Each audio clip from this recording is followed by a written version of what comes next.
I belong to you. Hi, everybody. Micah, I see you. Heather, hello.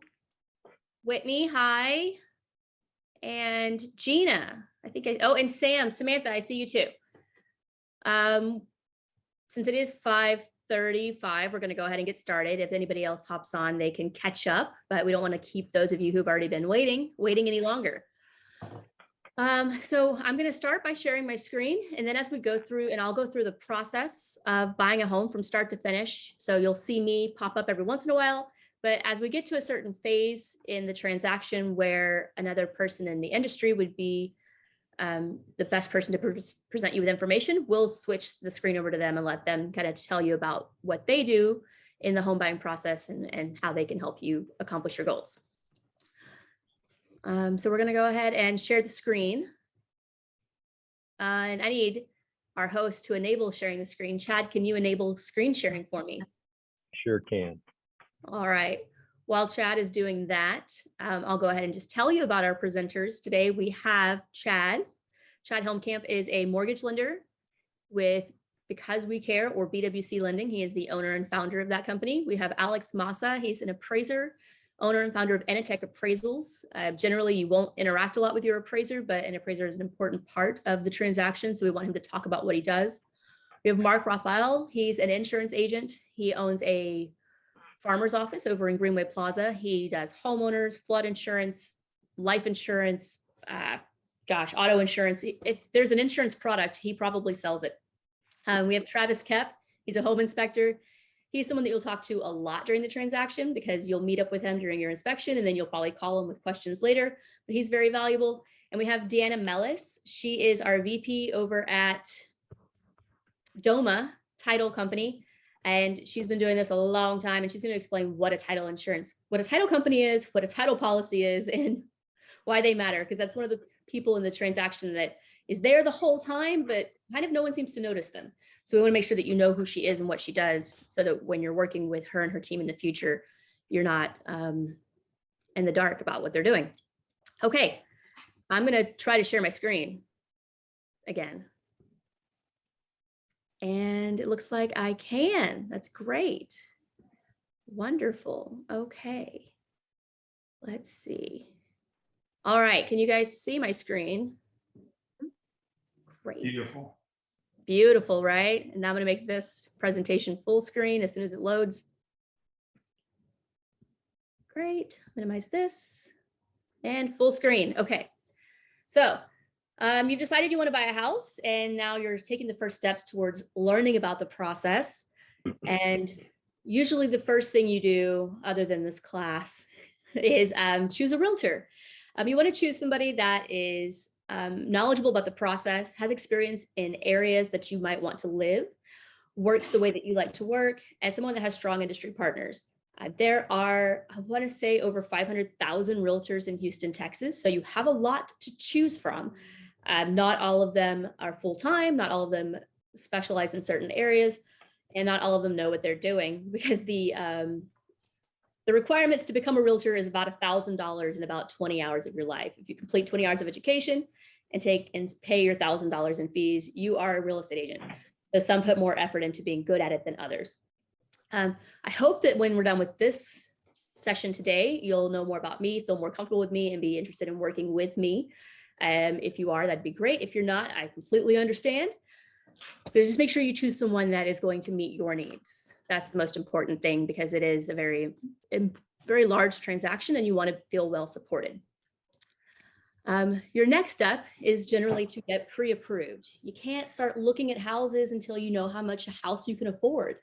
So you want to start the process by figuring out that part of it, figuring out what you can afford.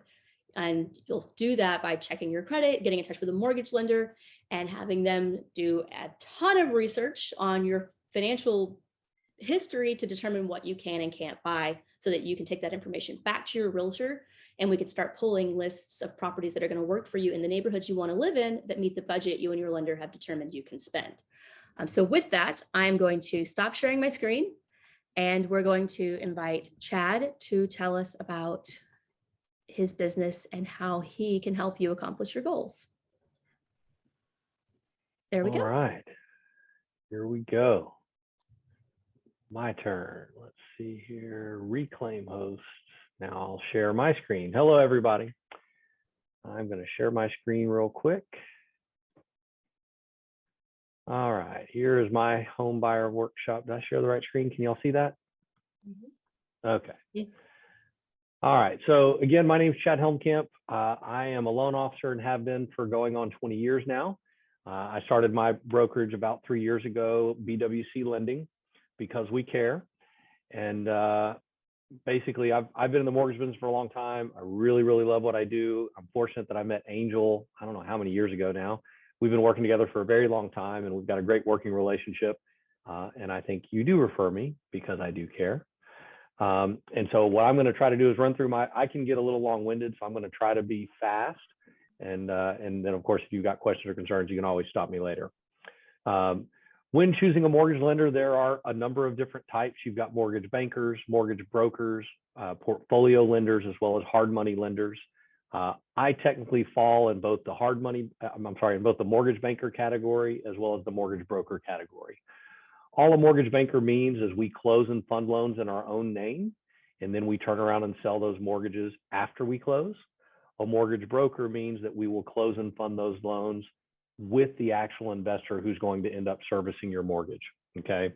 The reason I started my own company is I wanted to have that flexibility. I wanted to have a little more flexibility as far as loan programs that we can offer, as well as the being a little more competitive on interest rates. I'm sure like most of you on this call, you're probably all very well qualified. And if that's the case, I wanted to make sure I was competitive. And so far, it has proven to be true, having gone out on my own 3 years ago. Our lending process, okay? We try to distill this down to keep it simple. 4 steps in the process. Number 1 is applying. The application takes about 15 to 20 minutes typically. During that process, we're going to be, this is a pre-approval process. We're going to get your application. We're going to ask for pay stubs, bank statements, potentially tax returns, W-2s, things like that. We gather all that paperwork, review it, make sure you're qualified. Then we're going to send you an email to schedule a Zoom loan meeting with me. During that Zoom loan meeting, we're going to do exactly what we're doing now, which is basically me sharing my screen with you, reviewing your application, and reviewing the loan options you qualify for. Once we have you pre-approved, I'll send you notes from our meeting along with your loan options.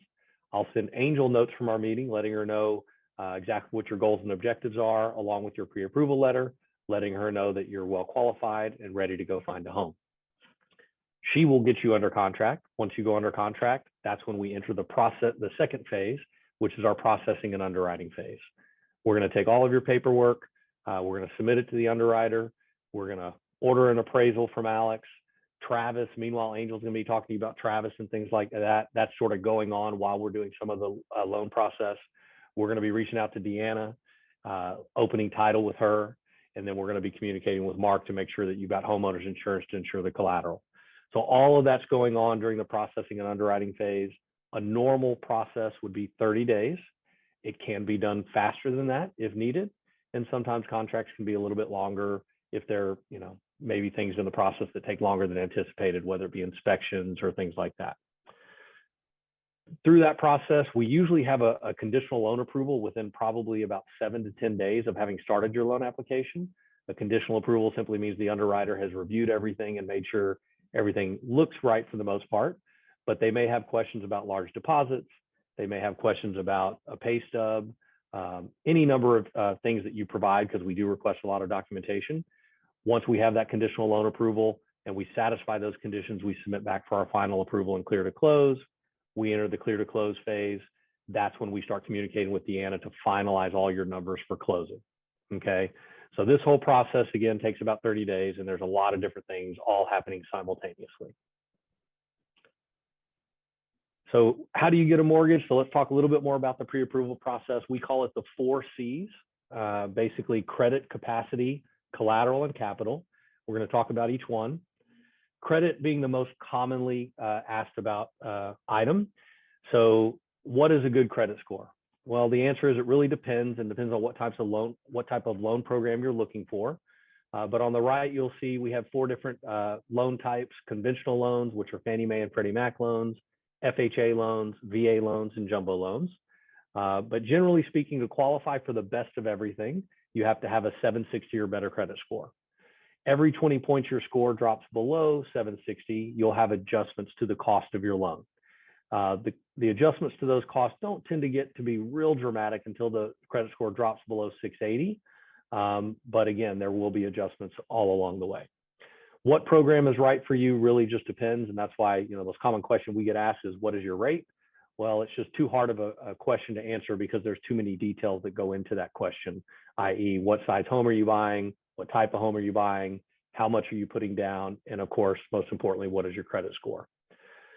On the left here, you'll see the things that compose your credit score. The most important of which is payment history.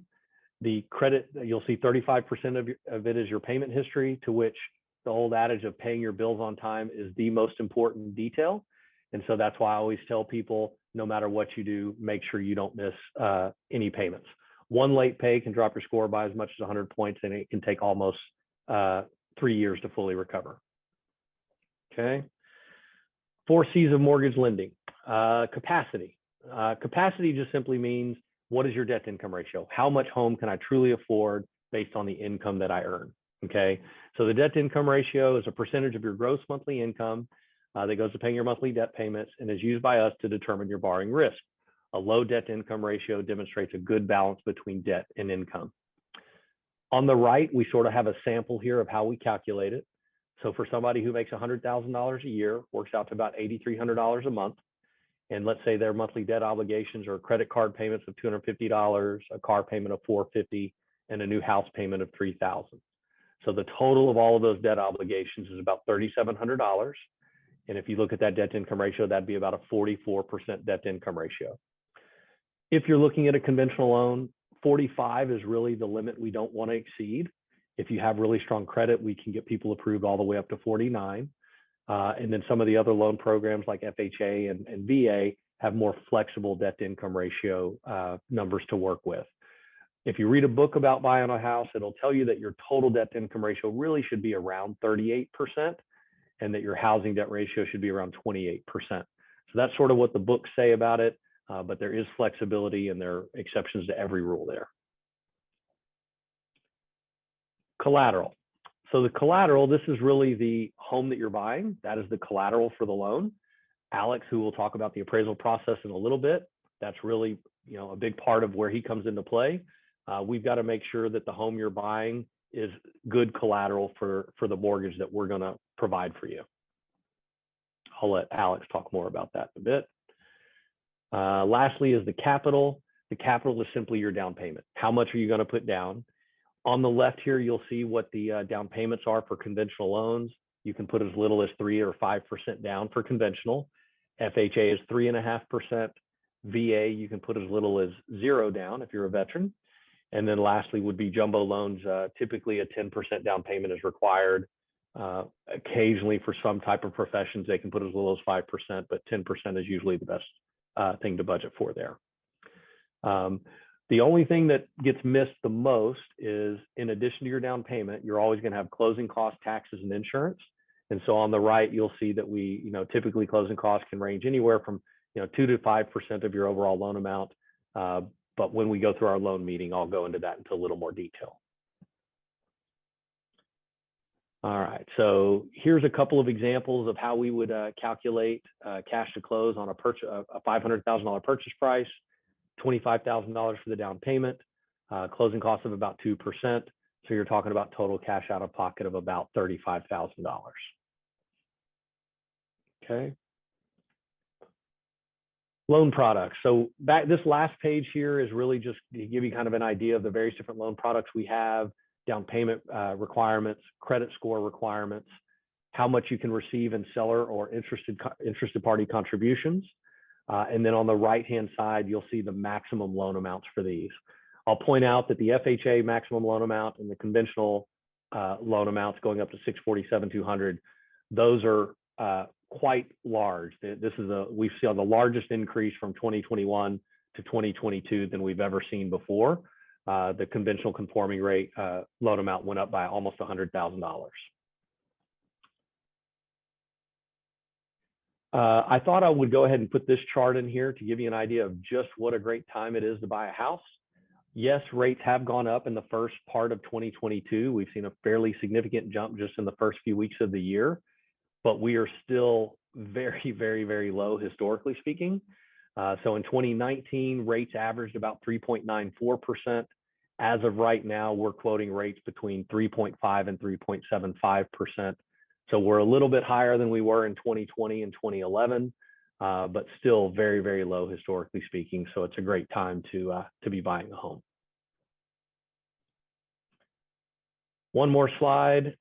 Last year, home prices increased by almost 16%, one of the largest increases on record. So yes, home prices are increasing, but I go back to the other slide of just simply saying that rates are still really, really low. So it's still a really, really good time to buy. So we put in here, I wanted to show this kind of the cost of waiting. The expectation is that interest rates are going to move to either most likely by 4% by the end of this year, potentially as high. I've heard some people increase that to 4.5% just because of how quickly they moved in January. So just wanted to show you a $450,000 home at a 3.5% interest rate would produce a payment of about $1,900 a month. If you decided to wait another year and that same home increases by 16%, like I just showed before, and rates go up to 4.5%, then your monthly payment could go up as much as $575 a month. So the cost of waiting is pretty real. We don't expect home prices to increase by 16% this year, but I will tell you with what I'm seeing in January, it's going to need to slow down some. Otherwise, we will see another 16% rise because we're seeing a really, really hot market so far to start out in January. So, time will tell to see how that shakes out.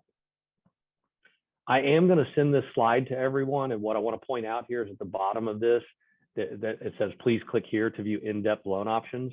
So the numbers behind these numbers are in that link. So you can just click on that because this is based on a 30-year fixed rate, 10% down with a 760 score.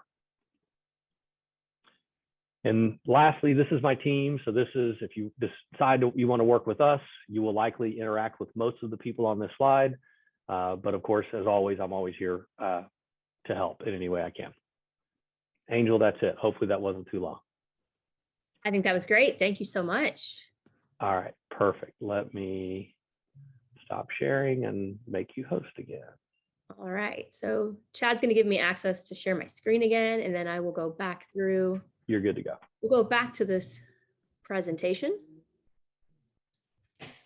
and that'll be great. Okay, so here we are. Everyone can see that, I hope. So you've met Chad, you've gotten pre-approved for a loan, and that means it's time to actually start considering homes. So we're going to start the search. There are a lot of places online that you can utilize to look for your next home, and also your home, like your actual home, not some place that you're renting. There's Zillow, Trulia, Realtor.com, Redfin. There are just there's hundreds of websites. I'm going to recommend that you use HAR.com, which is the Houston Association of Realtors, or if you've seen the billboards around town, it stands for Homes and Rentals. HAR.com is the local MLS, and it is actually ranked in the top 5 in the nation, behind Zillow, basically. Behind Zillow and Realtor.com. Somewhere really close to that is HAR.com. HAR is considered one of the best local MLSs in the entire nation because it's the only one that actually has a user-friendly front end. The owner of HAR really cares about making sure that the consumers have access to information that they need. So the front end of the website is incredibly fantastic. It has awesome tools such as you can search for homes based upon driving distance from a locale like your office. You can search based upon, different neighborhood demographics. You can search based upon neighborhood specifically. You can choose to, just draw a crazy polygon. There's a lot of different ways to search for properties. And they have an app that is actually quite robust and, again, very user-friendly. You can favorite things and your agent will see that. The only downside is the app doesn't talk to the website. So if you favorite something on the app, it won't translate to the website. If you favorite on the website, it won't translate to the app. So you would want to make a choice. Or just be aware that you need to look in 2 different places if you've been favoriting things. Other than that, it's absolutely incredible, and I think you should use it.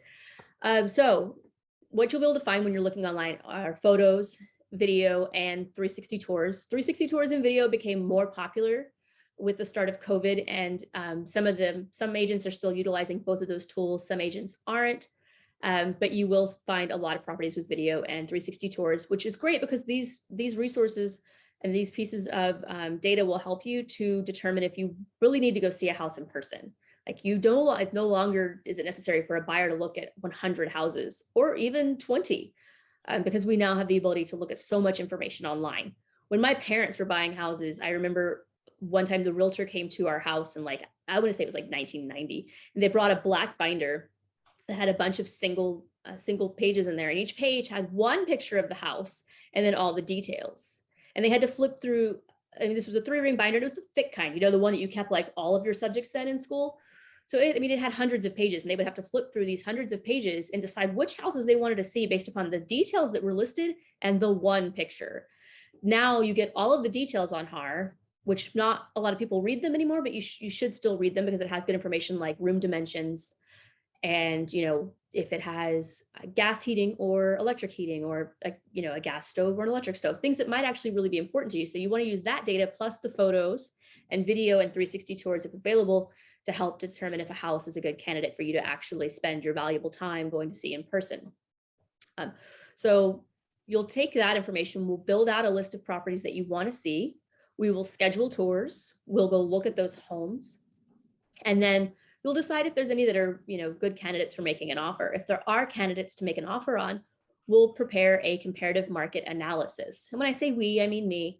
I will put together a comparative market analysis for that particular property, and I'll run a report comparing that property to other similar properties that have also sold. There may be similar properties on the market that haven't sold yet, but I really want the houses that have sold, because those sold houses will tell me exactly what buyers are willing to pay for a similar house. And that'll give me a good idea of what I could recommend to you to offer for that house based upon its similarities to the other house. There will be adjustments from those houses that have sold to make them more similar to the subject property that we're comparing it to, just in case they are different, unless we're looking in the suburbs at tract communities built by David Weekley or Perry Homes or D.R. Horton. Like, we're not going to be looking at the same house over and over and over again. If we're looking at an area like, say, the Heights or Montrose, all of those houses are very different, but also similar. So it's my job to take those similarities and differences and put together a really good comparative market analysis to tell you a recommended offer price. One thing to keep in mind when you're looking at homes is the 80-10-10 rule. And that basically means if a house has 80% of what you're looking for, 10% of what you can tolerate and live with, and 10% of things that you can change in the next 10 years or so, then that's a house you should consider buying. Unless you're a millionaire, the likelihood of you finding a house that meets 100% of your criteria is very, very slim. And that's just because there's just so many things that can come into play, like proximity to other people, or the number of floors, or how many bathrooms a house has, or kitchen cabinets, or countertops. And some of those things can be changed, some of those things can be tolerated, and some of those things are complete deal breakers for you. So a good thing to keep in mind is the 80-10-10 rule, so that we can get you into a home that's going to work for you, so that you can stop paying rent and also be happy in the home. Moving on, we're going to make an offer on one of those houses that we did the comparative market analysis for, probably the one you like the most. We'll want to use the CMA so that we can present the seller with a serious and realistic offer. Yes, this meme is real. Like, you can make an insulting offer to a seller. So you don't want to do that, because if you insult a seller, they could just flat out refuse to talk to you at all. And that may seem crazy, but sellers this is the house they've lived in. They might have emotional attachment to it. And so their emotions are part of this process as well. And we don't want to trigger them, basically. So we want to be realistic when making our offer. I know you want to get the best deal, and we want to make sure you get the best deal, but we want to get you a realistic deal and get you a house. We can propose great deals all day long, but at the end of the day, if we don't get you a house, then we've completely failed. So right now in Houston, we're seeing a lot of houses sell for the market price or even above list price. But historically, I think what we've seen most often in the past 10 years would be houses possibly selling for anywhere for about 1% below. Sometimes we'll see 2%, but on average, we were seeing houses that would sell for approximately 1% below the listed price. And the reason for that is that most houses are listed accurately. And they're listed accurately because realtors are paid to sell houses, not to list houses. So listing too high isn't going to result in a sale, and we're going to have an unhappy seller and an unhappy listing agent, right? So listing accurately and correctly gets the house sold. So we have a happy seller, and we also have a happy realtor, and we have a happy buyer. It also makes things easier for everybody involved. If you don't think you have to try and negotiate 10, 15, 20% off of things, then it's a lot less stressful. You should plan, though, when you make an offer, that there will be a couple of rounds of negotiations. It's not often that your first offer is accepted the way it's written. There may be some small changes that need to be made to meet some of the seller's needs, or maybe they do want more money, or they'd like a different closing date. So just plan to go back and forth a couple of times before you reach agreeable terms. It's also possible you won't reach agreeable terms, and that's okay. What's meant to be will be, and you can continue looking for the next house. But if you do reach agreeable terms and you execute a contract, congratulations, you've executed a contract. You're now about to enter into the actual contract period, and it's going to be a little stressful, but it's also really exciting. The very first thing you have to do when you execute a contract is pay your earnest money and pay your option fee. The earnest money kind of serves as a deposit, and it's typically 1% of the purchase price, and it genuinely indicates your level of earnestness and intention to purchase the property. Because if you don't buy the house, that money is not refundable. So you're telling the seller, I really want your house. I want your house so much that I don't want to lose these X dollars, and I'm going to give you these dollars to hold in the event I don't buy the property. And that money is held in escrow with the title company. You're also going to pay an option fee, which is 0.1% of the purchase price. Both of these numbers are negotiable amounts, but these are the numbers we see most often: the 1% earnest money and the 0.1% option fee. The option fee is a fee you pay in exchange for the right to terminate the contract within X days for any reason at all. If you pay an option fee and you decide to terminate during the option period, you do get the earnest money back, but you don't get the option fee back. The option fee is the seller's like liquidated damages, if you will. If you wait until after the option period to terminate your agreement, then obviously you wouldn't get the earnest money back. Texas is one of the few states that offers an option period with this option fee that you can pay to have the right to terminate for any reason. Because we have this option period with a termination clause where we can terminate for any reason whatsoever, so when most buyers conduct their inspections. The reason for this is there's no contingency in the contract built in specifically for inspection-related results. So the optimal time to conduct your inspections, negotiate some type of compromise over what you may have found, and either move forward or terminate is during the option period. So with that, during that period of time, you're going to do all your inspections. I have never seen a home this bad in Houston, but I have seen some pretty terrifying houses. This isn't something that most people would be looking for. I could imagine an investor looking at something like this, not the average person. So during the inspection period, you're going to want to conduct as many inspections as possible that are important to you. We're going to recommend that you do anything and everything that's important to you, because it's a small price to pay for each of these inspections, rather than being saddled with a large problem in the long term that you weren't expecting. So types of inspections you can get are general inspections, and that's the most common. A general inspector will do kind of like a general overview of the entire house, and then he may recommend that you want to have other systems inspected by contractors, or that you may need a WDI inspection, which is wood destroying insects. That is most of the time termites, but you could be looking for other things like beetles that destroy wood. There's a few other types of insects that can be pretty, they can cause some significant damage to wood. You may have pool inspections, but basically this is foundation inspections. This is when you want to get anything inspected that you possibly can. One thing to keep in mind is typically construction codes are not negotiable. Your inspector will often tell you if a house currently meets the current codes of the time. If the house was built 10, 15, 20, 50 years earlier, it was built to the codes at that time, and there's no law in Texas requiring a seller to bring a home up to current codes in order to sell it. So you won't oftentimes see that as a negotiated item, but an inspector will bring it to your attention, and it is good information to have. Your inspector's job is going to be to kind of collect a lot of breadcrumbs and build out a cookie, and that cookie will represent larger issues. Travis is going to tell you a lot more about that. And then once he gives us all this information on the house and all the different things that are wrong with it, they don't usually tell you what's great about it. They usually tell you what's wrong with it. We'll take that information and we'll create a list of things that are important to you to either get remedied and fixed or to renegotiate the price so that you can fix it later. And a good rule of thumb is if the problem itself is less than $500, then it's not typically a negotiable item. That's more of a honeydew item. But for those bigger ticket items, say a defective water heater that isn't working, or a roof with an actual leak, or a foundation that has significantly shifted, pipes that are leaking, things like that, when those items, air conditioning systems that aren't working, when those things start to get up there in the thousands of dollars, those are items that we want to make sure a seller addresses before they just pass their house on to you. So moving on, I am going to unshare my screen and introduce to all of you Travis with Southern Star Inspections. He is my favorite inspector. He inspected my house and most of my clients' homes. I would say 9 out of 10 of my clients will choose him. He books up very quickly. You have to call him before you enter a contract and get penciled into his calendar. But he's one of the absolute best. He used to be in the home construction industry, so he has a ton of knowledge. Travis, go ahead. All right. Check 1, check 2. Everybody can hear me? All right. I don't want to be that one video where I'm talking and nobody can hear me the whole time.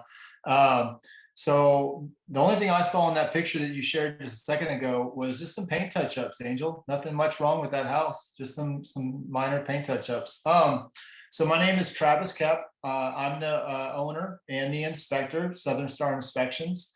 I've had my business now going on about 9.5 years now. And like Angel mentioned earlier, my previous background was building houses. Before that, in high school, I started out by framing houses. So this is kind of the realm that I've been in. This whole work industry is residential construction. A couple things about the inspection just to start off. The number one couple things I tell clients all the time is that what it's not. It is not a pass or fail. Okay, so the inspection is not going in and saying, hey, this house passes or this house fails. The inspection that I do is not a buy or don't buy. Okay, and it is also not a good deal or a bad deal. Essentially, my job as a home inspector is to go into the house and try and unearth everything that I can, whether it be small or big, and then present it to my client in a nice organized fashion, whether it be a simple doorknob that's loose or a leaking water heater. It's all going to be in the report with pictures, and it all depends on what that particular client is looking for when they're wanting to purchase a home. If I do a house that is, let's just say it's built in 1970, and I'm finding things that, in my opinion, are pretty normal with the home that's built in 1970, sometimes a client might be okay with that and they're ready to take that on as far as, some things that they need to fix or repair. But some clients might think that they're really wanting something built in 2022. It does not matter. Whatever I can find, I'm going to present it. And it's always up to the client to make a decision on whether or not they want to move forward with the purchase. Of course, I'm always going to be there for any questions that you may have, along with Angel as well, when it comes to the report. The type of inspections that I do phase inspections. That's basically if you're buying a new construction home, I can do phase inspections, which is before they pour the concrete. Another inspection, phase 2 inspection, which is before they put up the drywall, or they call it a pre-drywall inspection. So basically I'm inspecting the frame, the plumbing, the HVAC, the electrical before they cover it all up, and then a final home inspection. I also do resale home inspections. So just like I mentioned earlier, if you're looking to purchase a home that's a resale home, I do those inspections, or an inspection that's just brand new construction. If you're going to look at an inventory home and a builder like Perry or David Weekley has a home for sale, I do those inspections as well. And then also lastly, I do 1-year warranty home inspections. So if you purchase a brand new construction home and you want to have it inspected before the 1-year builder warranty is over to catch anything before it goes out of warranty, I can do that inspection as well. The items that are inspected, for me, I inspect everything as far as the structure goes: foundation, exterior walls, windows, roof, attic space, mechanical systems such as your AC, electrical, or plumbing, appliances. I personally, as Angel mentioned earlier, I personally do not do termite, wood destroying insect inspections, pool inspections, or septic. Okay. Now that doesn't mean that if I see termite housings or termite mounds or anything like that, doesn't mean that I'm not going to report on it. I'm always going to put that in the report, but I'm not a licensed inspector as far as a termite inspector goes. So I think, Chad, some VA loans, I believe, is the one that requires termite inspectors, or Angel. I believe that's correct. So there are some times where you have to have a licensed termite inspector, and I will always hear that, and I always make sure that I recommend that, as well as obviously Angel will do so as well. My inspection reports includes pictures, captions, arrows, kind of pointing out exactly what I'm talking about. I also include model and serial numbers to all the appliances in the kitchen and your mechanical equipment, AC unit, furnace, water heater. I also use a thermal imaging camera. Thermal imaging camera will help me find any possible missing insulation or moisture intrusion into the home. It's not X-ray vision, but basically it's telling me any type of temperature differences between the surface that I'm looking at and the outside temperature.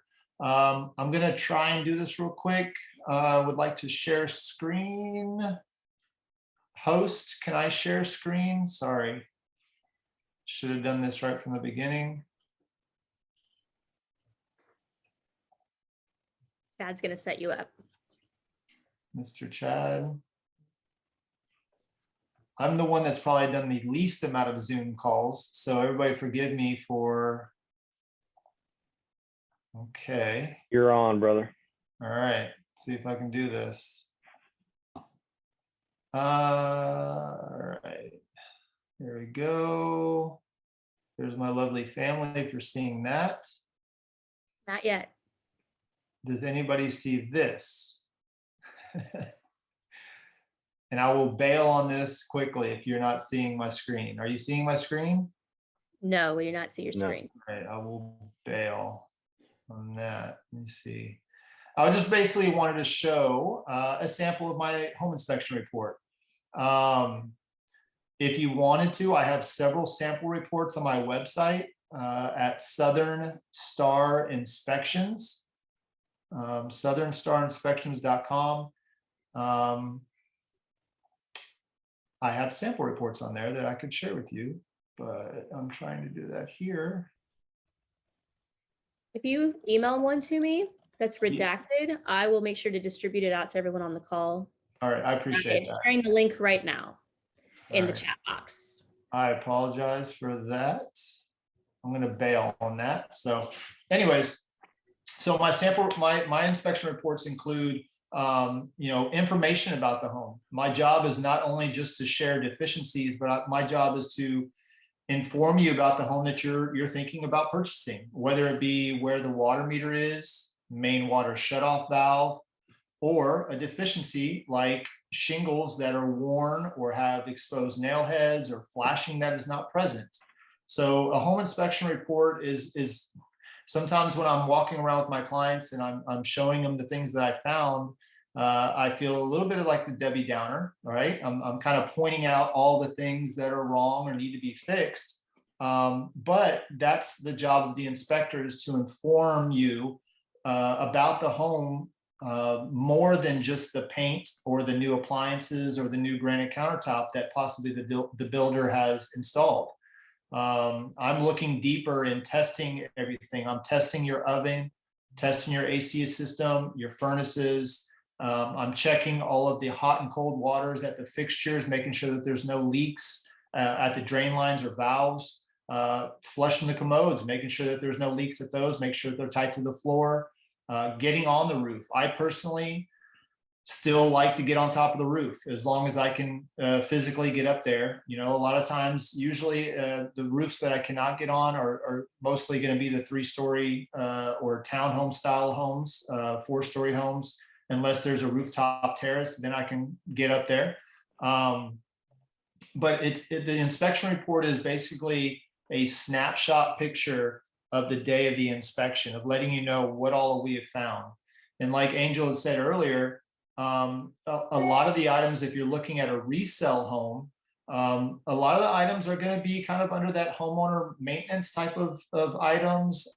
Typically, any negotiations will be something where it's either A, damaging the home currently, B, something that is life and safety hazards, or C, something that's not working.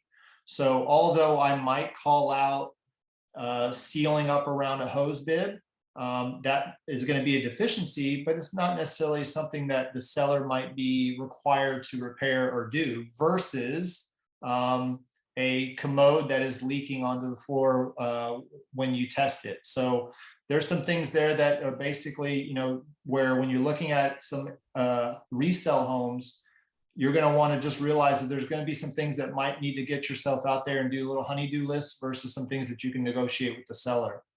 For me personally, I will always have the report to you by the end of the same evening. Sometimes it's late in the evening, but I will always have it to you when you wake up in the morning. It'll be in your inbox ready to go. So it's not a 2 or 3 day process for me. That's the requirement from Trek. But for me, I always have it to you by the end of the same evening. And I will always meet with you if you're available at the end of the inspection to go over items that I found, show you what I found, talk to you about those items that, you know, are going to be in the report, and then also answer any questions that you guys might have regarding your home. Again, it's me. Anytime you call me, there's no answering service. There's no, I'm the homeowner. I'm the home inspector. I'm the owner. It's always going to be me when you reach out to me. So again, I'll send some of my sample reports to Angel to maybe kind of send out to you guys in email so you can take a look at those. And I always recommend that you call 2 or 3 inspectors. You know, for me personally, I want to earn your business. I want, you know, once I do your home inspection, I'm always there for you. So I feel like we build a relationship. I want you to feel comfortable with who you're hiring. I typically do 1 inspection a day. So I'm there typically anywhere from 4 to 5 hours on a smaller, newer home. But sometimes if it's an older home and has some size to it, I might be there all day. You know, and I'm not afraid to do that because I'm going to try and check everything I can before I leave. And then I'll have that report to you by the end of the same evening.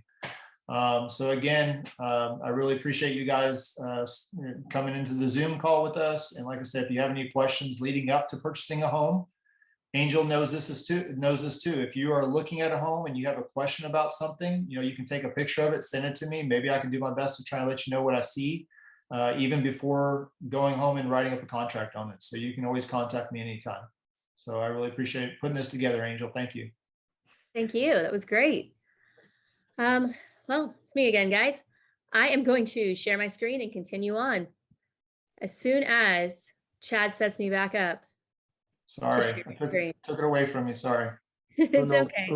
Uno moment. Oh, I got to reclaim it. Yeah, they changed this feature in here, so it's a little different. Here we go. It's a little tricky. I wish they would just set it up to where multiple hosts could all. There you go. You're up. Access. Okay, so here we go.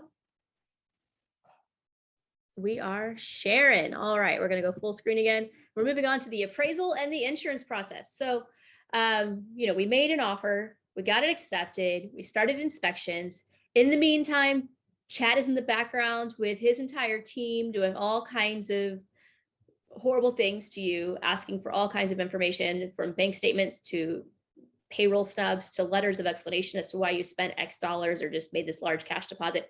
So he's doing all of this in the background, and you've made it through the inspection phase, right? We've negotiated and moved on with a price reduction or some repairs to be done by the seller, or maybe depending upon the market conditions of the micro market that we're in, you've decided that you are willing to deal with any of the problems that were presented during the inspection in the future, or maybe you got really lucky and there were no problems. But that's unlikely. There's going to be something wrong with every house because it's the one thing in the entire world that's still actually made by humans. There is no assembly line. There are no machines involved in the home building process. It's truly people doing manual labor. So, and people make mistakes. So things will get found. So we made it on though, we've made it past the inspections. We've made it past the option period. You've decided to stay in this game and buy this house. So at this point, Chad is probably going to contact an appraisal management company and order an appraisal. And I'm going to make sure that you are talking with an insurance agent if you haven't already started that, so we can get you set up with your homeowner's insurance and your flood insurance, because those two things are important. So we'll start with the appraisal part. An appraisal is an opinion of value from one individual. You could literally have 5 appraisals and get 5 different values. It is from an unbiased third party. So like I said, Chad will contact an appraisal, I think it's an appraisal management company, and place an order for an appraisal. And then an appraiser will pick up that order and agree to do it. And then they'll go conduct the appraisal and send the report back. No one knows who the appraiser is leading up to the actual report coming back in. And the reason, we've had it kind of set up that way where it's a third party that no one's actually in communication with since the bubble, that big 2008 mess, because there was some collusion between lenders and appraisers back then. So now it's highly regulated and they can't actually talk to each other and say, hey, this house is worth this much. Can you try and make it happen? And things like that. When the market value comes in lower than the assessed value, it is possible to try and negotiate the price. It depends on the market conditions that we're dealing with, and if sellers tend to be winning a lot, and if it's a seller's market. If it's a seller's market, we may not be able to get a whole lot of price reduction from a low appraisal, but if it's a stable market or a buyer's market, we would probably see an adjustment there. But there may be other solutions as well. So we can talk about that when we get further in the process of, further in your personal journey of buying a house. But right now I'm gonna stop sharing my screen and I'm gonna hand over the microphone to Alex, and he's going to tell us what he does. All right, Alex, take over. Yeah. Thank you, Angel. You took some of my nuggets, but that's okay. I'll sorry. That's all right. My name's Alex. I'm the owner of Inditech Appraisals. We also own an appraisal management company, and I'll talk a little bit more about that. Before everyone logged in, we were chatting amongst the group here, and Angel said that she gets a ton of questions about appraisals. And funny enough, over the last couple of days, I was putting together an agenda for tonight's call. And I put together top 10 questions that I get from new home buyers and even from people that have been through this process before. And I'm going to go through them, and it's going to answer a lot of your questions. Basically, from what is an appraisal to who orders it, what are they used for? So we'll start with what is a home appraisal. Angel touched on this a little bit. It's just an unbiased opinion of value performed by a licensed or certified appraiser. Next question is, why do I need one? Chad touched upon this a little bit earlier. The appraisal is really an insurance policy, for you, and I'll tell you why. Just this week alone, when an appraiser goes out, they do a site visit of the property. They measure the property to confirm that the square footage is correct, because the MLS and tax information is not always correct. And there are times where the house isn't as big or is bigger than what's listed on MLS. And there's no way for Angel to know that because she doesn't measure house. The realtors don't measure house, but the appraisers will. So it's an insurance policy to make sure you're getting what you pay for. Second, the appraisal is going to be utilized for the collateral of the loan, which Chad briefly touched upon. Next question, what is it going to be used for? We answered that. What do they look for? What do appraisers look for? So when the appraiser goes out, it's confused often with the home inspection, which Travis talked about earlier. Appraisers are not trained to be home inspectors. They're really just looking for cosmetic features of the house. They're measuring the property. They're looking to see what factors are around the property that could affect the value. They're out there gathering information, and they're gathering that information in order to be able to compare it to other similar sold properties in order to provide an opinion of value. It's very similar to Angel CMA that she talked about earlier, but more in depth, where we're actually analyzing the property, putting boots on the ground, looking to see what kind of upgrades and quality and condition the property has. And we're also looking for anything that could affect the safety of the inhabitants or structural integrity of the property.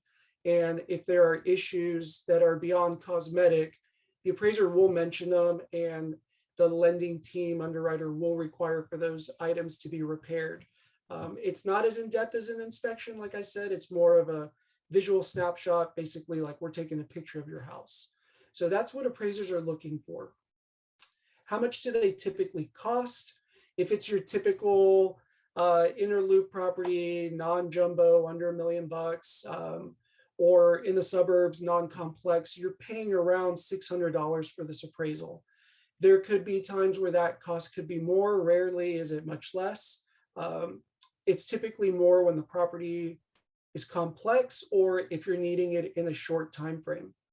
What are typical turn times for an appraisal? This has been quite an issue over the last 2 years, since it's been so busy and competitive. There is a shortage of appraisers for the type of market that we've been in. And there are times where appraisals were taking, close to 3 weeks for something very simple. And if you're in a rural area, you're looking at 4 weeks plus. So understanding how long appraisals are taking is very important on when you're going to order the appraisal. Right now, 2 weeks is probably a safe bet for your typical run-of-the-mill appraisal. When should the lender order the appraisal? This is actually a really good question. Angel, you mentioned something about the option period. Typically what they do is you sign a contract that you're going to close within 30 days, and you're given, you can negotiate this, but you're given about 10 days for the option period. And the rule of thumb has always been, if it passes the option period, the inspection's good, then order the appraisal.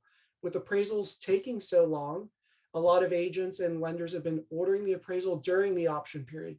They're getting the order in as soon as possible. So my suggestion is, if you're going to work with Chad, he already knows this, but if you choose not to, I'm sorry, you're going to have a rough patch if you don't, but have them order the appraisal up front. Who pays for the appraisal? The borrower will pay for the appraisal. It's typically their responsibility. And can the appraiser's opinion of value be influenced in any way? Angel talked about this third-party management company, and I wanted to touch a little bit upon that. After the crisis of 2008, they changed the rules on how appraisals could be ordered. Chad and I actually worked before that time, and Chad could call me up and say, Alex, I want to order an appraisal. Now, Chad is a really good agent, and he's straight as an arrow. I'm sorry, lender, and he's straight as an arrow. So he never tried to influence me or tried to bribe me. But I can tell you there are many lenders that did try to influence our opinion. So they developed what's called an appraisal management company, which is a third party that actually does the procurement and keeps that firewall between lender and appraiser. So we do that service as well. And then last, what are the qualifications for an appraiser? The appraisal license is the hardest license to get in real estate as far as real estate transactions go. For a certified appraiser, they actually just lowered the requirements. You used to have a 4-year college degree, go through 2 years of an apprenticeship, pass a test, an audit. They've lowered it to an associate's degree, 1 year training under a certified appraiser, 200 hours of classes, pass a 6-hour test, and an audit by the state. So it's still pretty involved, but the qualifications are there for your protection in order for you to get a quality report. So those are the top 10 questions that I typically get. I think those are the top 10 questions that you would want to ask. Really, at the end of the day, the only thing you're really looking for in an appraisal is, A, did it make value? And B, is it subject to any repairs? So if your appraisal makes value, which meets the contract price, you should be good to go. And if it's as is, that means that there are no repairs needed that you need to negotiate or get done prior to closing. That's the appraisal process. Thank you, Alex. That was great. I'm going to, I'm not going to share my screen again, at least not for right now, because we're just going to jump into insurance, but I do want to look at my slides real quick so I can make sure that I'm properly giving you all the information that you need for our next speaker. So insurance. Well, I really only have one thing to say. Homeowners insurance is required on all mortgaged properties. So if you have a mortgage on a property, which most of the time you will, not a whole lot of people pay cash for homes, even if they can. Not a whole lot of people do, because why use your money when you can use someone else's, especially with interest rates being as low as they are. So if you mortgage the property, you're required to have insurance. So with that, I'm going to let Mark with Rafail Insurance tell you all about homeowners insurance, flood insurance, and everything else you can think of that you possibly need. Thank you. Howdy, everybody. And Chad, I might need to also screen share momentarily if you don't mind. Button it up, sir. Hold on. I got to reclaim it. So weird how they changed this. Don't fall asleep on me, folks. Oh, go ahead. Got Sorry. Got it. Such professional. Has All zoomed you. before. Calling for the ball. Awesome. Great. Can I get a thumbs up if you guys see my screen? Awesome. Well, thanks guys for having me. I can vouch for each and every one of these panel speakers. I want to say it's been close to a decade that we've worked with each other at some capacity. And yes, Travis has got on my 4-story townhouse roof, and he made an exception for me. But I'm honored to be with you guys. And my name is Mark Rafail. I'm with the Rafail Insurance Agency. And, you know, I like play on words. And, you know, I titled this Protect Your Assets. And you're going to have an asset once you have a property. So let me come over here. We also have a team. My lovely wife is the office manager. I'd be in the streets homeless if it wasn't for her. I'm the front end, she's the back end, right? And I have a staff that really helps us, you know, assess your insurance. And we've been awarded Farmers Insurance, one of the top agencies in the country, ranked #1 out of 65 offices for flood insurance, business insurance, life insurance, and umbrella coverage out of 65 offices. And we service over 5,000 insurance policies today. I'm not going to toot my own horn, but somebody's got to do it for us. Being voted Houston Chronicle's best insurance agency for 2 years in a row. We had a billboard actually last month off of 59, and we were in the Chronicle a few months ago. So Insurance 101. I know Angel and others had some basic questions. Well, what is homeowners insurance? From a high level, guys, we're not insuring the house for what you bought it for. Believe it or not, we're not insuring it for the appraised price. We're insuring it for the replacement cost. Imagine the house burns to the ground today, and you got to call a custom home builder because they're the only ones that's going to come in to remove the old house and rebuild it.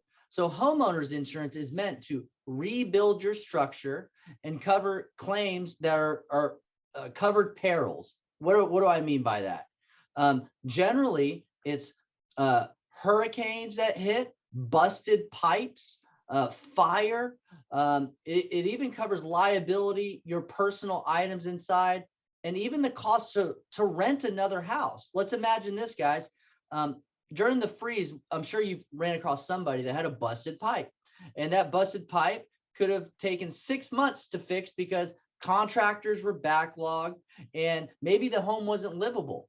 Well, instead of staying on your mom's couch, which is totally cool, but you can rent a place, whether it's a hotel for a couple of weeks for the repairs, or maybe you need to rent a house for an entire year because you actually have to rebuild your house. So homeowners insurance is meant to rebuild your structure, and we're not insuring the land. So keep that in mind, guys. What are the different types of coverage? A single family home versus condo. Well, if you buy a condo, Angel will probably let you know that there's going to be something called homeowners association fees or condo association fees, meaning the condo association is going to insure the exterior shell of the building. So if there was a fire or hurricane, you are responsible for everything from the sheetrock in. So if you look at that, the cost per square foot for the build out of the interior of a condo might on average be about $100 a square foot, give or take, depending on the marble or type of fixtures. Now, to rebuild a house these days, with the cost of lumber going up and construction costs, it could very well be anywhere between $200 to $300 a square foot to rebuild. Okay. So a condo is insuring everything from the inside, whereas a homeowner's policy is insuring the entire structure plus the things inside. Are you required to have insurance? Well, as Angel mentioned, even if you're a cash buyer, right? And do you really want to self-insure one of the biggest assets that you have out there?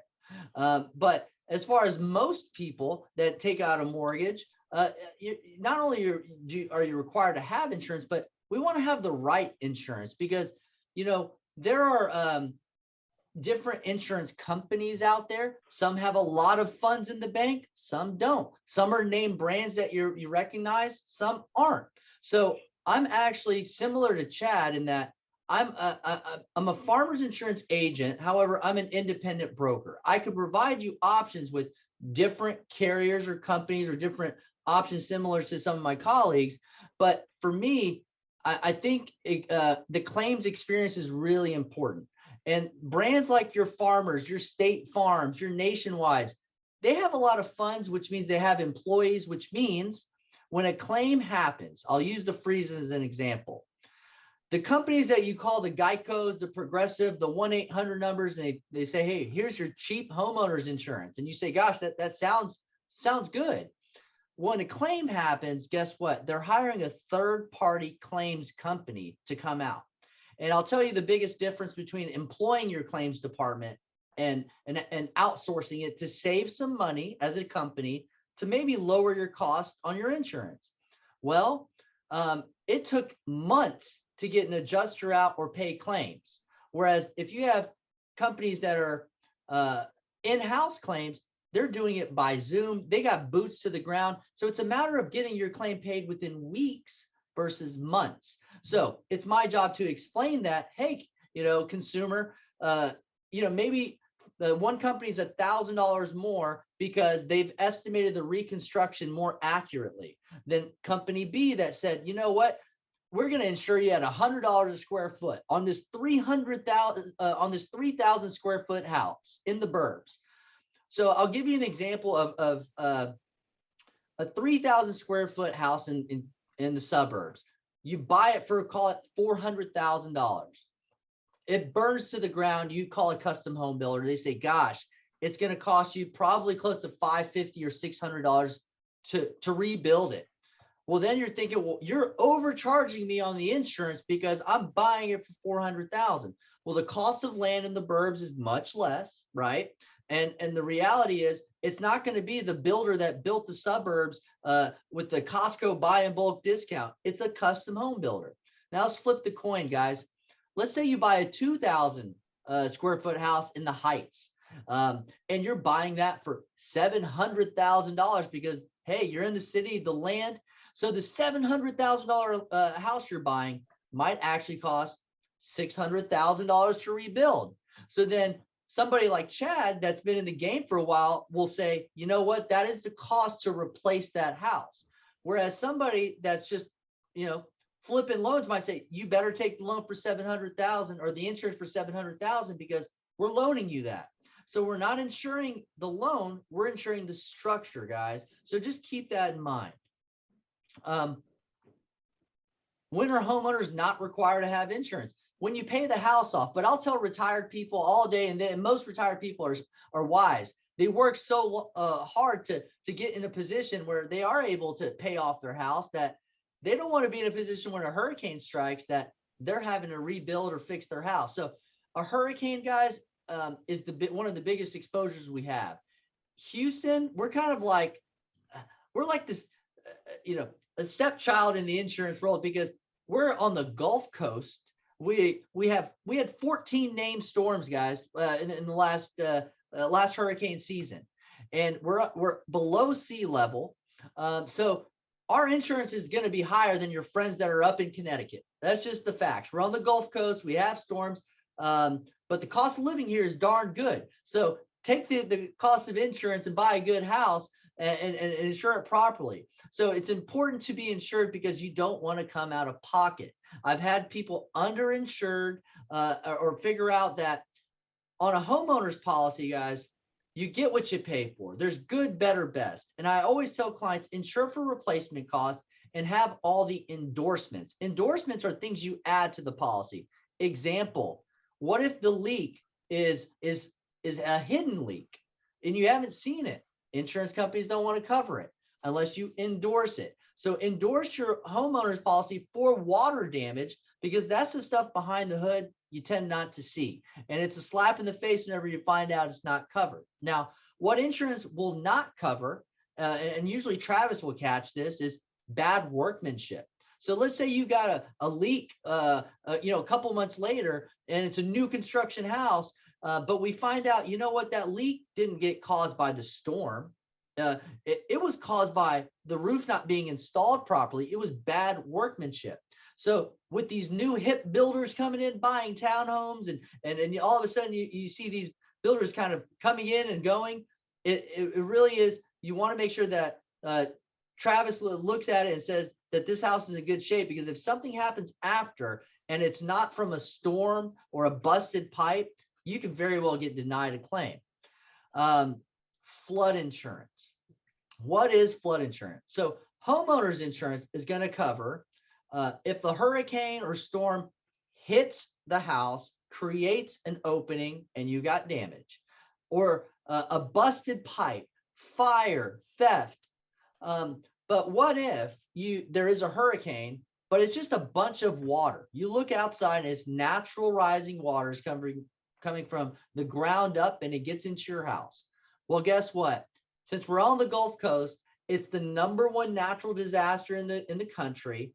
No insurance company wants to take the risk. So every single homeowner's policy, business policy, even renter's policy, if you're renting a house or renting an apartment on the first floor, will not cover natural rising waters that comes from the outside in. So guess what? FEMA, which is a government entity, is the main carrier that's going to cover flood insurance.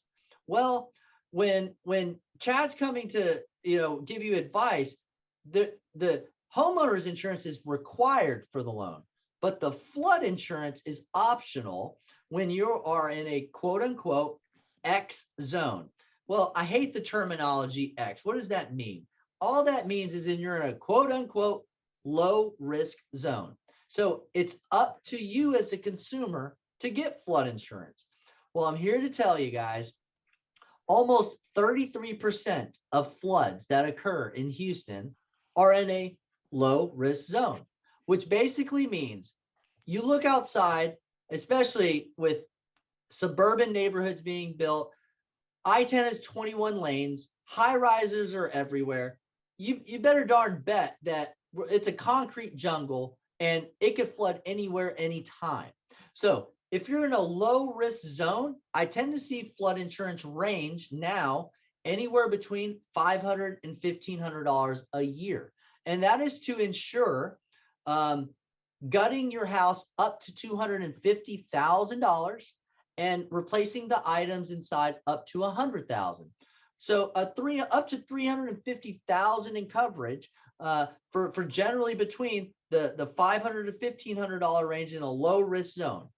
If you're in a high risk zone, maybe you're on the bayou, you're in Bel Air where it tends to flood, you have to call, you have to get a survey and an elevation certificate, meaning you have to know exactly the elevation of the house to determine the rate, which isn't a bad thing, but flood insurance depends on the elevation. So I'm in the heights, guys. My townhouse was built 4 feet higher. My rate is the same as somebody in a low risk zone because my house was built up. But let's say you buy a house that is built in 1960, it's built on ground level, you're really at risk. So your insurance might be higher. So what I always encourage people as you're shopping for your home is look at the homeowner's insurance and flood insurance, because the things that drive the rate, guys, is not only the elevation, but on the homeowner's policy, it's the age of the roof, plumbing, and electrical.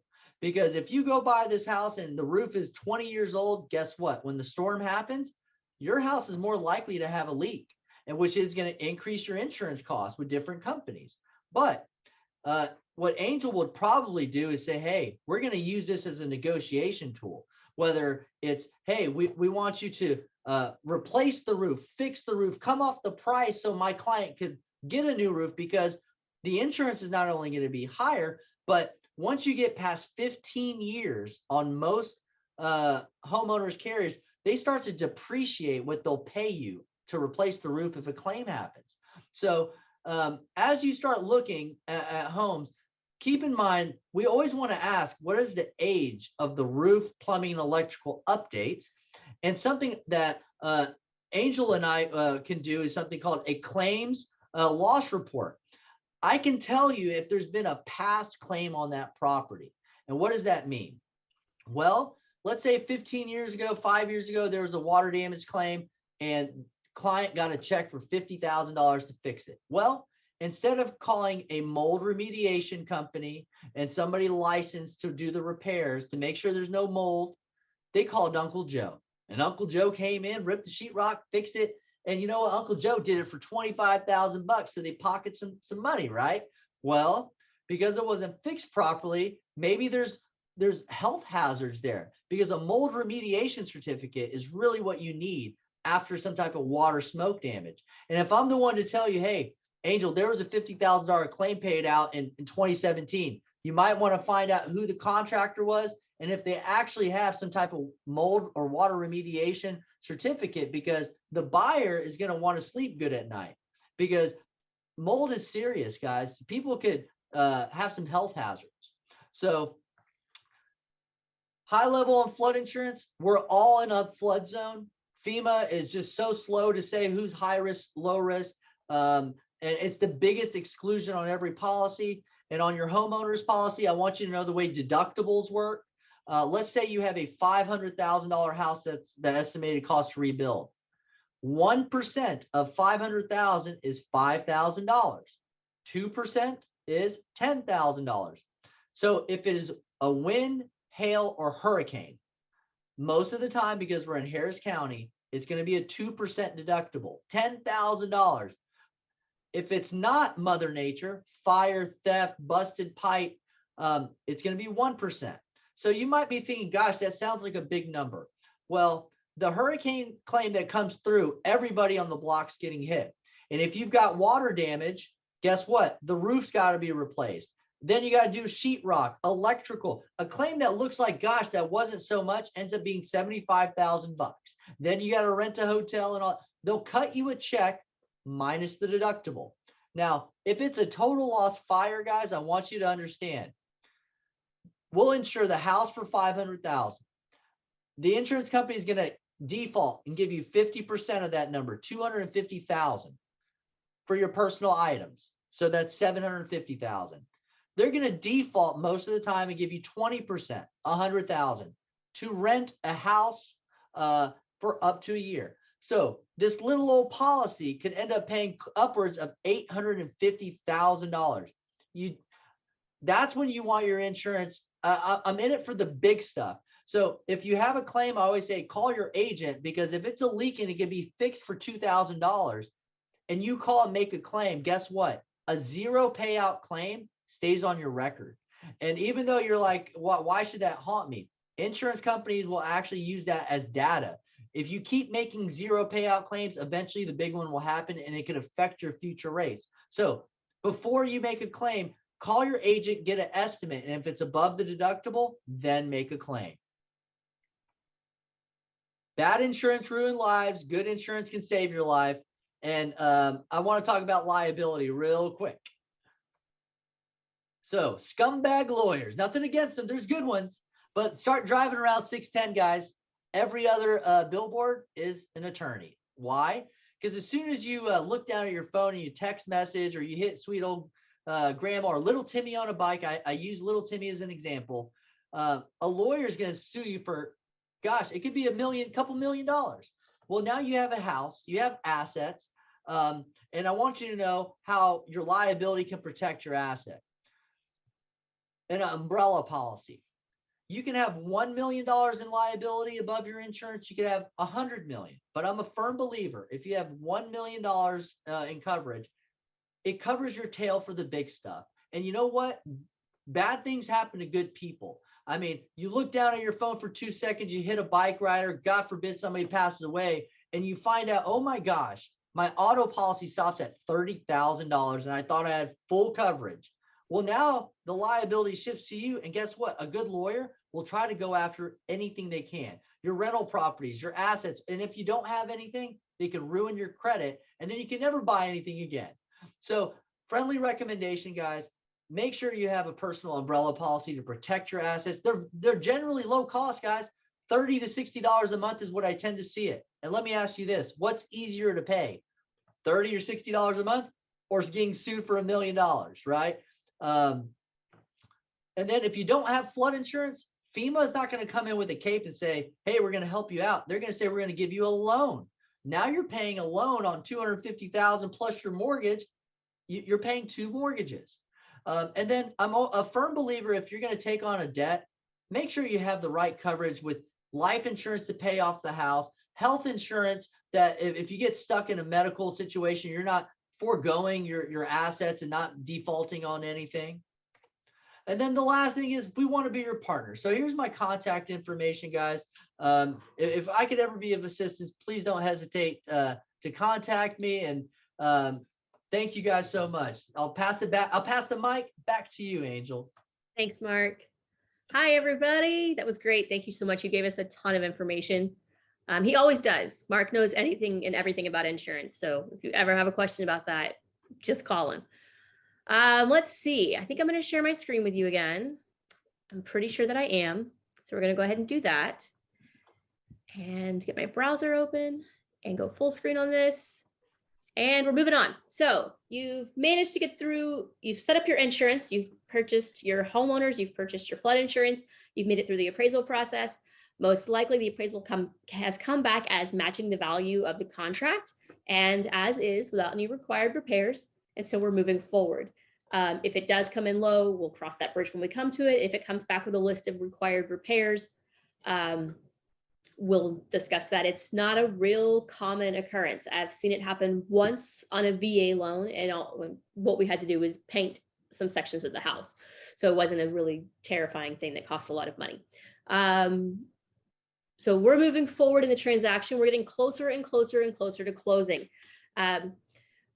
Once the underwriter has finished going through your file and verified all of all of your income and verified your employment and reviewed your credit for the 100th time and looked at your assets again to make sure that your savings is still, as flush as it was when you started the process, and make sure you still have the cash you need to close. And the appraisal has come in and they've been able to verify that the house is a good asset that's going to serve as good collateral for this loan.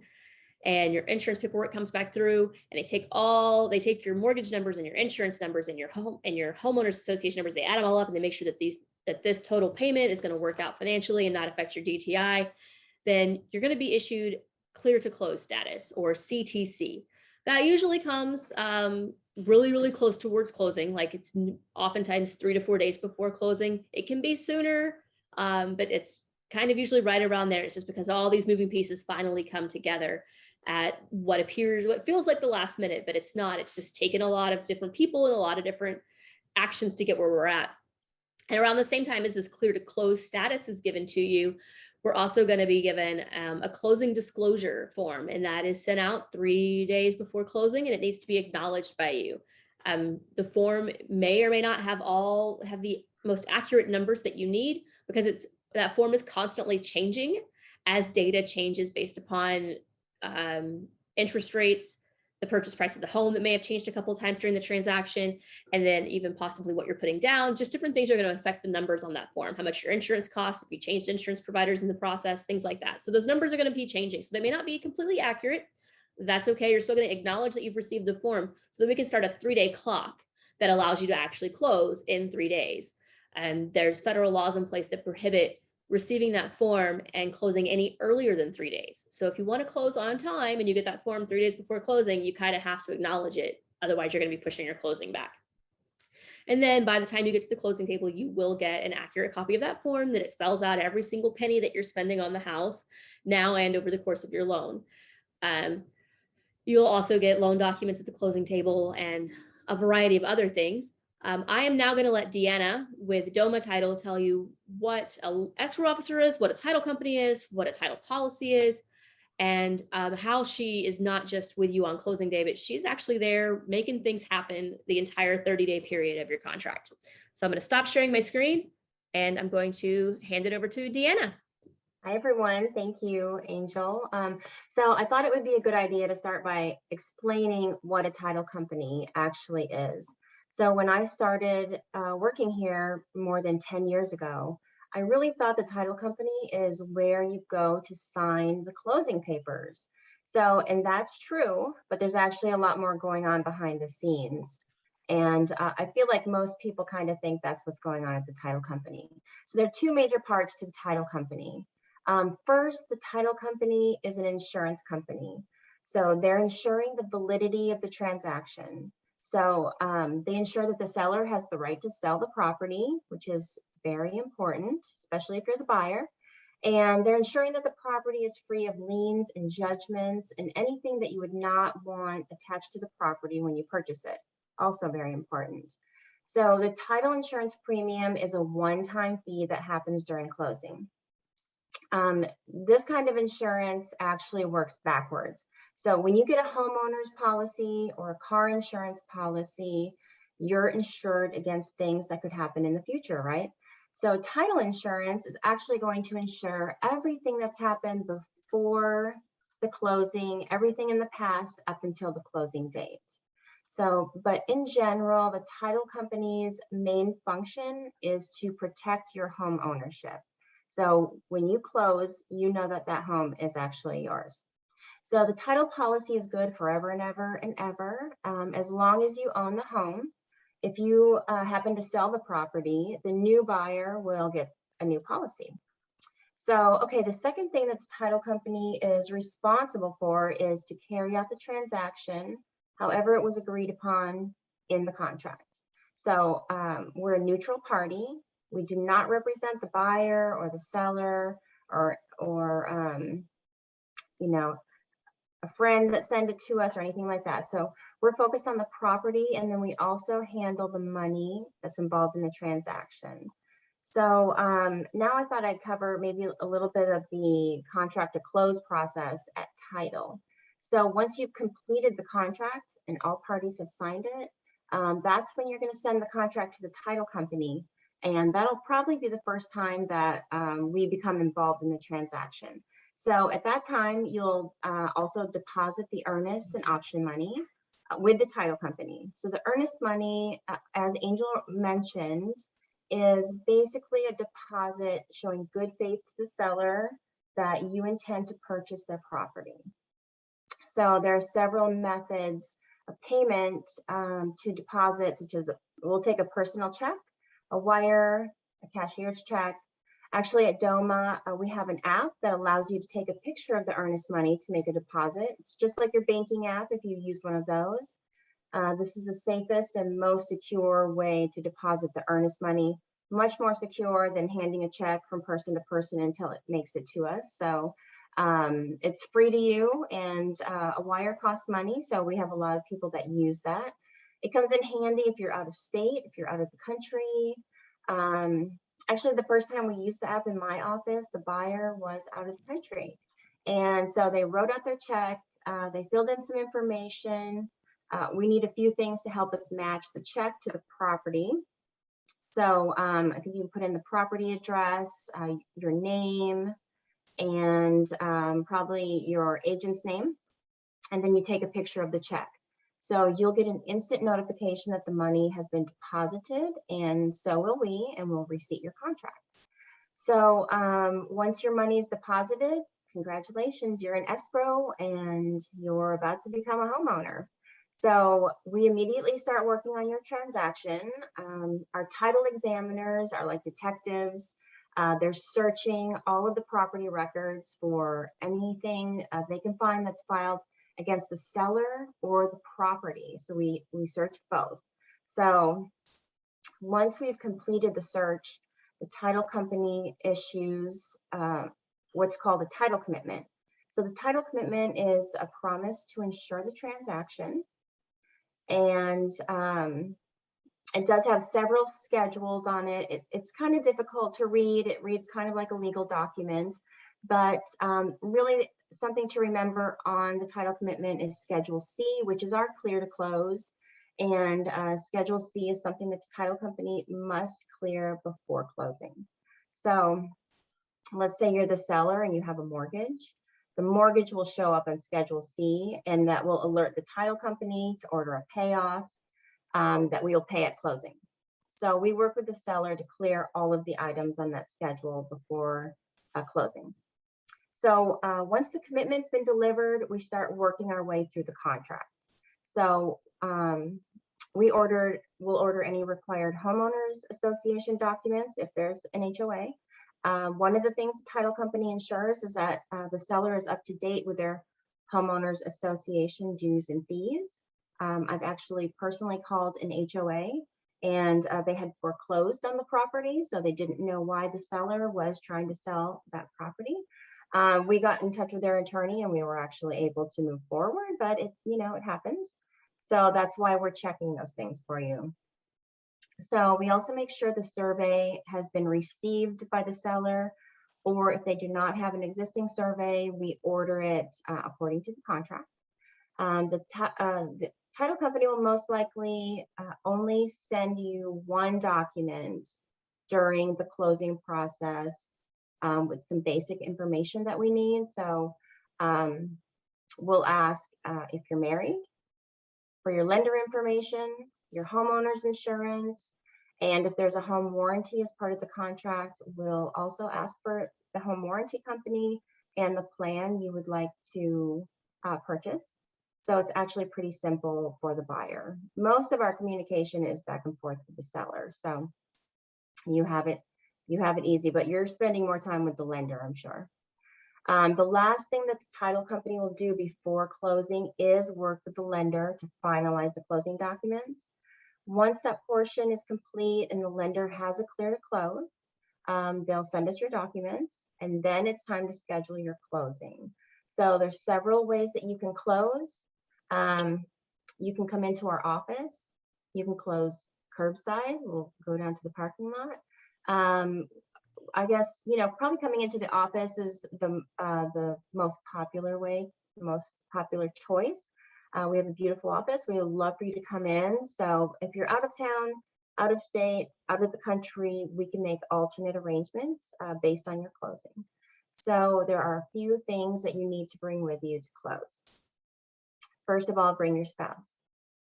Even if they're a non-borrowing spouse, they will have to be with you. Bring a valid ID, any money that you owe for the closing. Your closing funds will have to be what we consider verified funds. So a wire or a cashier's check are really the only forms of payment the title company will accept at closing. You'll also bring any documents that your lender may require. It's not a bad idea to have a check with you just in case something changed at the last minute. Certainly probably the most common would be, if you do have maybe a home warranty. Let's say your home warranty is $500 and you decide to get the $700 policy. So you need to write us a $200 check. You can do that. Title companies will accept funds up to $1,499. So if your funds are $1,500 or more, you do have to run to the bank and get us a cashier's check, or you can send a wire. So really that's it. You made it. You're at the closing. We're on autopilot now, and we're just coming in for a landing. You sign your papers. You take a picture with a giant key and your favorite realtor, and then you're done. So one thing I do want to mention though, just because you signed the papers, it doesn't necessarily mean somebody's handing your keys. So both parties have to sign. You might be the first ones that came in. Also, the title company takes all of those documents and we send them to your lender. and the lender reviews the documents, makes sure that nothing was missed, they have everything they need, and then they'll tell us when we can fund. Typically, it's the same day. So at that point, you can have your keys. So this was a lot of information, I know, but I just want to say to everyone, really the number one thing for you to remember in this seminar is to call Angel when you're ready to buy a home. Thanks, Deanna. So before we have a couple more things to do, but not much. We're almost finished. So I do want to kind of mention that. So I've been in the industry for 9 years now, and so that's how long I've known every single one of these people. I met every single one of them in my first year in the industry, and I'm still working with them years later. Mark provides nearly all of my personal insurance needs. Travis has inspected my own home. Chad did my mortgage and my refi. Deanna was not involved in my home purchase, unfortunately. I ended up with a really, really pushy seller who had already selected a title company, so we couldn't really negotiate that. Sometimes it can be, sometimes it can't be. The seller does usually end up picking the title company because they pay for the title policy, but it is a negotiable item, and I always try really hard to get someone that I'm comfortable with, that I've worked with in the past, because there is such a thing as a bad title company and such a thing as a bad escrow officer. So with any of these people, you are in great hands and you are well taken care of in your transaction if you choose to work with them. And I hope you do, because they're all the best at what they do. But we'll step away from that and not make you guys feel like you're getting a sales pitch, because we promised this was the information you need without the sales pitch. We have some prizes to give away. We have gift cards to a lot of different local places. So I put all your names in this basket. That way it's super fair. We're going to shake it up and we're going to draw a name. Whitney. And I'm going to share my screen so that you can see what we have to choose from, and you get to choose a gift card of your choice. Whitney, can you see that screen? Whitney. Hi guys. No, I'm sorry, I can't. All right, awesome. Whitney, what gift card would you like? Are you in Houston? I am in Houston. Okay, then these are all good options for you, because there's a lot of local businesses in here, but we have some nationwide brands as well. What would you like? Okay, I'm Whitney in Houston. I actually can't see your screen. Wait, you can't see my screen? No, you didn't share it. I just opened it, but I didn't share it. Shame on me. You're like, I'm still looking at Angel. How do I do this? Okay, escape. That's so weird. Okay, Zoom. Share the screen. Okay, here we go. Sharing the screen. Oh, how neat. Can you still hear me? Yes. Okay, let's see. Wow, that's exciting. Okay, I'm gonna go ahead and go with, oh wow, that's really great. Too many choices. I know. I'm gonna do Amazon. All right, Amazon for Whitney. Okay, I made a note of that, and I'll reach out to you to make sure that I have the proper way to get it to you. Thanks, guys. This presentation was fantastic. Awesome. Thank you so much. All right, shaking it up. You guys can't see it, but I'm doing it. All right, Sam, it's your choice to pick. And there is another Amazon card if you want Amazon, but you could choose from anything on the board. They're all options. All right, thank you. I will choose Houston Dairy Maids. Oh gosh, we're gonna be best friends. You know, I live like walking distance to the Dairy Maids. Do you get samples every day? Almost. I spend a few $1,000s on cheese a year, I think. And then I have to go extra. Easy. Yeah. All right, Dairy Maids is marked off, and that is for Sam. We're gonna shake this thing up again, draw another name. Heather. Everything's on the board except for Dairy Maids. What would you like? Well, gosh darn it. I know. Houston Dairy Maids as well, but I'll take Lowe's just in case I do need to buy a house. I can use it in the future. All right, Lowe's is a great choice because there's one not far away on 610. Yes, Very ma'am. Yes. Okay. We'll make sure that we get that to you. Travis has those, so he'll be emailing them out. So I will probably double check to verify your email address so that I can get that to him. Cheers. Cool. Thanks. Gina, we have another Lowe's. So that is still on the board. The only thing not on the board is Dairy Maids.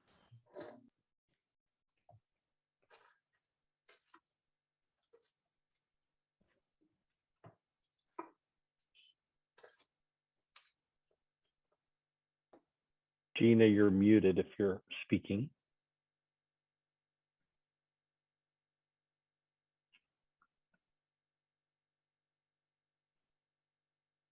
Hi, can you guys hear me? Yes, we can hear you. What is your cool. Okay, I was about to start typing.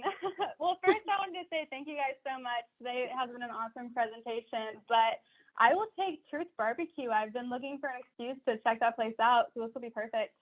Oh, you're in for a treat. Seriously. I insure Truth. That's why we did them. The owner is awesome. We'll make sure to get you that gift card. Oh, cool. That's great. I cannot wait. Thank you guys. You got Thanks, Deana. And last but not least, Micah, you have your choice of anything on the board except for Houston Dairy Maids. I think we have another Truth. Is that right, Mark? Yep. Okay. Anything but Dairy Maids. We got everything else. Awesome. Yeah, thank you everyone for this really informative presentation. I'll do Boomtown. I live walking distance from there. Ooh. Boomtown's good. I only get over there like once a month, but it's tasty. I like Boomtown a lot. It's a good choice. Thank you all so very much for hopping on this call and listening to us ramble about the home buying process for nearly 2 hours. It's a ton of information. And I know a lot of it doesn't get retained for very long, but these seminars are so helpful because when you do get around to buying a house and your agent or your lender or your insurance agent or anybody mentions something that's already been said to you, even though it won't be something that you already just innately remembered, it'll come back to you so much faster. And you'll be like, oh yes, I remember hearing that before. That makes a whole lot of sense. Thank you for reminding me, rather than just going through this entire process completely blind in the future. So I'm glad you guys all had the time to sit down and do this. I'm excited for you starting this journey. This is such a huge deal. Everyone on this call that has presented either owns a home or has owned a home. So we've all been in your situation before, and we know exactly what it's like.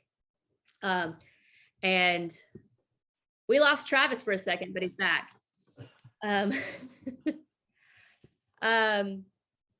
we've all done this. We all know exactly what you're experiencing or what you're feeling. And, you'll be sure to have our empathy and our compassion as we go through the process, because we know what it's like to just be super stressed out during the option period and be overwhelmed by a mortgage underwriter asking a billion questions and trying to do your job too. Don't forget, you still will be working during this entire process, and it will, Murphy's Law, it'll be the worst work week of your life when you're in the middle of trying to do inspections and get insurance and get your mortgage rolling. But we're there for you. We're all here for you. And we're excited to start this journey with you. And we'll be here when you're ready to get the ball rolling.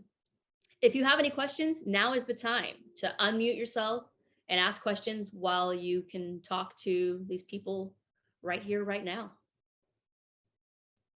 Any questions? No questions. I have one question, like a first-time homebuyer question. How is property tax factored into the mortgage, or how is it paid? Great question. Chad, do you want to take that? I'd be happy to. I was going to say first-time homebuyer workshop. I thought this was a second-time homebuyer workshop. No, is that wrong one? No, I'm kidding. Great question. Yeah. So whenever you're buying a home, depending on how much you put down, you sort of have a choice. If you're putting 20% down, you can choose to have your taxes and insurance included as part of your mortgage or not. But if you're putting less than 20% down, typically your taxes and insurance will be escrowed into as part of your mortgage payment. And so every month when you make your payment to your mortgage company, you're going to have the principal and interest component, the mortgage insurance component if you're putting less than 20% down, and then homeowners insurance for Mark, and then property taxes for whatever county in which you live in. And so, and generally when I go through an official loan meeting, I'll go through all of those details with you, and I'll talk to you a lot more about property taxes, because property taxes vary quite a bit in and around town. But if you're an interlooper, they're pretty straightforward and not too complicated.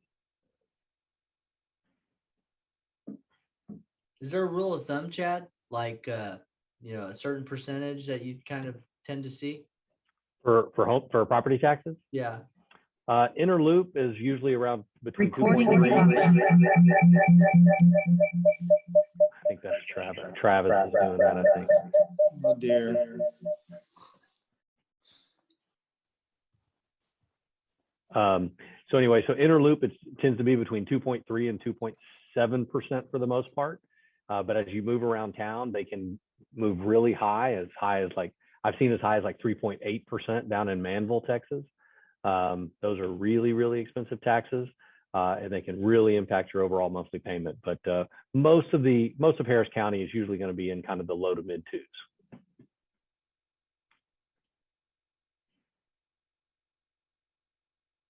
Any other questions? That was a great question. Is there anything else that comes to mind? I have a question. What about getting a mortgage if you're self-employed? Very, very good question. So self-employed borrowers tend to always have a little bit more of a challenge going through this exercise, because a lot more paperwork is generally required. But sometimes it can depend on how long you've been self-employed. Usually the rule of thumb is we need at least 2 years tax returns for a self-employed borrower. Some self-employed borrowers, I had one today who reached out to me. She's been self-employed for 30 years. And so for her, and she's got really good credit. So for her, I only need 1 year's tax return. But generally we look for 2 years, and we're looking for stable to increasing income, meaning we want to see that the income that we're calculating for you is manageable and stable. COVID has caused a challenge for a lot of folks because 2020 was such a rough year for a lot of people. Fortunately, 2021 seemed to be a lot of people rebounded. So I think once we get 2021 tax returns filed for a lot of self-employed borrowers, it should get a little bit easier, hopefully. Does that address your question? It does. Thank you. Absolutely. I have a question. So as a home buyer, how much do I have to pay the realtor? That's a great question. It's a really good question. I'm typing a quick little snippet to go with this attachment. Okay, so you have lots of attachments in the chat, folks. If you need to download things, definitely grab them before we close this thing out. The buyer does not directly pay the realtor. That's unique to Texas and a few other states. In some states, buyers do directly pay their agents. In Texas, the seller pays their listing agent a negotiated percentage of the purchase price or the sales price. And that listing agent agrees to give a percentage of that to a buyer's agent. And that information is pre-disclosed on HAR. So we automatically, I know upfront if property is or is not paying for whatever reason, the not paying thing really never happens. But in the event that a property is not paying or is paying, or that a listing agent is paying less than what we've agreed, you will make sure I'm compensated. I would come to you before even showing you and bring that to your attention and let you make a decision. It has never come up in my career because every house on HAR, the listing agent has already agreed to share their commission that they're earning from the seller with the buyer's agent. So in Texas, a buyer does not pay the buyer's agent. It's paid for by the seller. Great question. Any other questions? I have a question. Yes, Sam. So I appreciated what you said about finding a realtor that kind of suits your personality and you're going to work well with. What is the appropriate way to ask those questions without like impending too much on someone's time? Is it like a coffee date? Is it an email? Oh, that's a good question. I don't think I've ever had anyone necessarily ask me a list of, predetermined questions to figure out if we're a good fit. Not that that's a bad idea. It's a great way to do it. Kind of like an interview process, right? Yeah. I generally try to meet potential buyers for a first-time consult at like a coffee shop, and we kind of go through the process and go through their needs, and they can ask me questions, and we kind of go back and forth. It's a little bit less formal than an interview, but I take that meeting without any assumptions that they're my client or that I'm even a good fit for them or that they're a good fit for me. I'd rather meet face to face and build that rapport and, kind of fill someone out than do it via email. Like, cause I mean, I have questions too, right? And I feel uncomfortable kind of asking a bunch of private personal questions over email or over phone. So I like to have that meeting in person anyhow, even if we walk away and we're not working together. It was an hour of our time and a cup of coffee. Does that answer your question? Yeah, it does. And are there any like red flags when you're seeking realtors? Like if a realtor doesn't want to have that coffee date with you, it'd probably be a red flag. Well, I would say I can't say that every realtor does it the same way. I mean, that's how I like to do it. I guess I could see how somebody maybe wouldn't want to waste their time. I find that is a good way to spend my time. So I wouldn't necessarily say that's a red flag. I think my biggest red flag when interviewing agents would possibly be someone who says they can do it all. I do know agents who work from Galveston to Huntsville, but I don't know many. So someone who says that they can do anything and everything everywhere, that they can do $100,000 to a $1.5 million transaction, they can do farmland and they can do city properties and they know old houses and townhouses, like that doesn't mean that they can't do it, but they might be a jack of all trades. That might be too much. They may have too much general knowledge and not enough specific knowledge. And you might want to try to find someone who has the experience and the knowledge in the specific types of properties or locations you're considering. I also feel that's an important thing that you'd want with an agent because the law requires it. Federal law requires that agents have, now I can't get the right word out. They're required to have knowledge of areas, house styles, and like market conditions to practice real estate in a specific house style market area, or geographic area, or like market conditions. If they don't have that knowledge, they're technically required to have a mentor guide them through the process or refer the transaction out. So I guess that's a reason that I'd be nervous if someone says they can do anything and everything without double checking that they really can do anything and everything, because you might instead end up getting yourself in a situation where you're working with an inexperienced agent. And it's a really big purchase to have somebody that's not experienced trying to help you navigate it. Does that make sense? It does. Thank you. Good. What else? Any other questions? I would also like to add, you might want to make sure that your agent is full-time. Otherwise, you might not, be able to, you have to work around their schedule, basically. If they're doing something else part-time. So, at the title company, we do get people that call during the process and they can't get a hold of their agent or, different scenarios, but I feel like a full-time agent would be a priority. Good point. Yeah. Helpful. Yeah. Thank you. Okay, great. Those were some great questions. Do we have any others before we wrap this up? I don't want to keep everybody too late.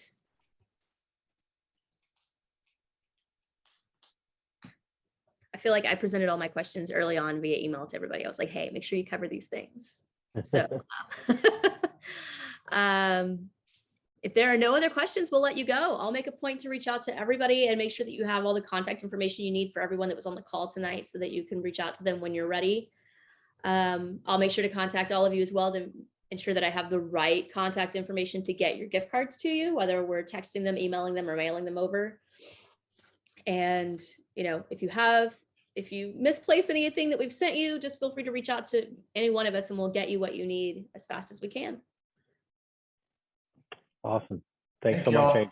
Thank you so much, everybody. Really appreciate all of you for being on the call. Have a great night. Have a great night, everybody. Bye, y'all. Thank you. Thank you, Angel, for doing this. I thank you. This was great. This was wonderful. I belong to you.